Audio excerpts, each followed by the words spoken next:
तो चलिए आज इस पर थोड़ी गहराई से बात करते हैं। कभी सोचा है कि हम अक्सर इतना असंतुष्ट महसूस क्यों करते हैं? मतलब हमारे पास इतना कुछ होते हुए भी एक खालीपन सा क्यों लगता है? आज की इस बातचीत में हम इसी सवाल की तह तक जाएंगे और संतोष पाने का असली रास्ता क्या है, इसे समझने की कोशिश करेंगे।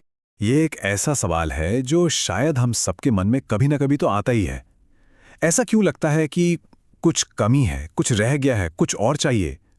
असल में ये और की जो चाहत है ना, वही सबसे बड़ा बंधन है। जैसे मान लीजिए जब कोई नया फ़ोन मिलता है तो कुछ महीने बड़ी खुशी होती है, लेकिन फिर नज़र अगले मॉडल पर चली जाती है। हम हर पल कुछ अगला खोजते रहते हैं और इसी तलाश में जो अभी हमारे पास है उसे देखना ही भूल जाते हैं। देखिए, ये एक बहुत ही सरल सी लाइन है, लेकिन सच कहूं तो हमारी पूरी चर्चा का आधार यही है। हमें अक्सर लगता है कि खुशी किसी बड़ी कामयाबी में है या किसी महंगी चीज में है, पर सच्ची खुशी तो हमारे पास जो कुछ भी है उसे प्यार से अपनाने में है। आज हम इसी एक विचार की परतों को खोलेंगे और देखेंगे कि ये हमारी जिंदगी को कैसे बदल सकता है। तो सबसे पहले ये समझते हैं कि आखिर ये असंतोष, ये बेचैनी आती कहाँ से है। सच तो ये है कि ये एक ऐसी दौड़ है जिसका कोई अंत ही नहीं है, जब तक कि हम खुद इसे रोकने का फैसला ना कर लें। हमारे मन का स्वभाव ही कुछ ऐसा है। वो कभी रुकता नहीं, कभी एक जगह ठहरता ही नहीं। जिस दिन हमें वो थोड़ा और मिल भी जाएगा ना, उस दिन भी मन कुछ और मांगने लगेगा। ये एक ऐसा गोल चक्कर है जो कभी खत्म नहीं होता और हमें बस बेचैन रखता है। अब देखिए, यहाँ एक बड़ी दिलचस्प बात है।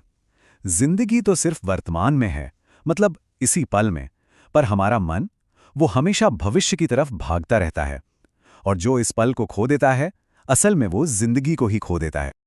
असंतोष की एक और बहुत बड़ी वजह है तुलना। जब हम दूसरों को देखकर सोचते हैं, अरे उसके पास मुझसे ज्यादा क्यों है, या मुझे इतना ही क्यों मिला, तो बस यही तुलना हमें अंदर से तोड़ने लगती है।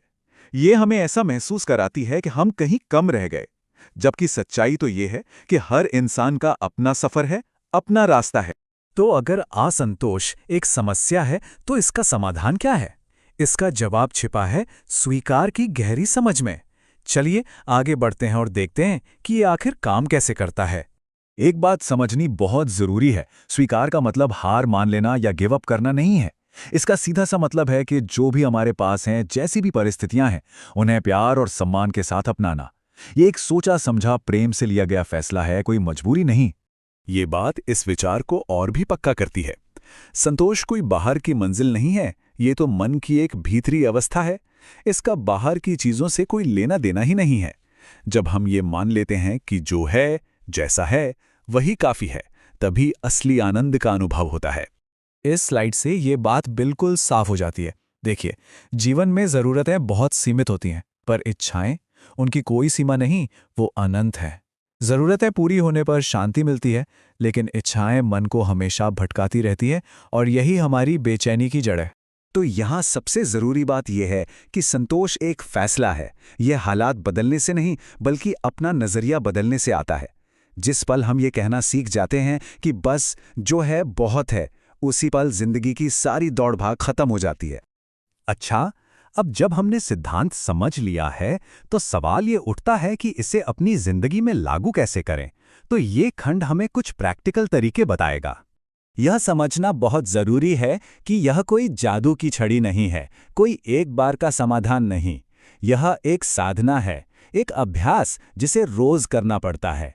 यह एक दिन में नहीं होता, बल्कि नई आदतों को धीरे धीरे अपनी जिंदगी का हिस्सा बनाने से होता है।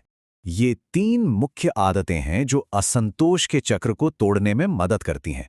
हर सुबह धन्यवाद कहना, ये हमारे दिमाग को नेगेटिविटी से हटाकर पॉजिटिविटी पे ले आता है। तुलना की आदत को पहचानकर उसे रोकना, ये हमें जलन और असुरक्षा से बचाता है। और सेवा भाव से जुड़ना, ये हमें एक मकसद और जुड़ाव का एहसास देता है। ये आदतें हमारे मन को अंदर से शांत करती हैं। और यहाँ कुछ और सरल सुझाव हैं जो अपनाए जा सकते हैं, जैसे हर शाम दिन में हुई 3 अच्छी बातें लिखना, सोशल मीडिया का उपयोग थोड़ा कम करना ताकि तुलना कम हो, मुश्किलों में भी कुछ अच्छा या कोई सबक खोजने की कोशिश करना, और अपने रिश्तों को समय देना, क्योंकि सच्ची खुशी अक्सर इंसानी रिश्तों में ही मिलती है। ये छोटे छोटे कदम मिलकर ही जिंदगी में बड़ा बदलाव लाते हैं। तो अब हम अपनी चर्चा के अंतिम पड़ाव पर आ गए हैं। जो सारे विचारों को एक साथ जोड़ता है और हमें एक आखिरी सबसे जरूरी सबक देता है। ये लाइन इस पूरी बातचीत का सार है, इसका निचोड़ है। हमारी असलियत क्या है, ये हमारे देखने के नजरिए से तय होती है। खुशी किसी बाहरी चीज या कामयाबी में नहीं, बल्कि हमारे देखने के तरीके में छिपी है। तो इसका मतलब ये हुआ कि खुशी पाने के लिए दुनिया को बदलने की जरूरत नहीं है, सिर्फ हमारे देखने का नजरिया बदलना है। जब किसी की दृष्टि में कृतज्ञता आ जाती है तो उसे हर चीज में खूबसूरती दिखने लगती है। क्या कमाल की बात कही गई है ना? सच्ची दौलत बैंक बैलेंस में नहीं, बल्कि मन की स्थिति में होती है। जो इंसान संतुष्ट है, उसका मन एक महल की तरह रोशन होता है, चाहे वो कहीं भी क्यों ना रहे। और अंत में ये सवाल हम सभी के लिए है, आज हम किस बात के लिए धन्यवाद कहेंगे?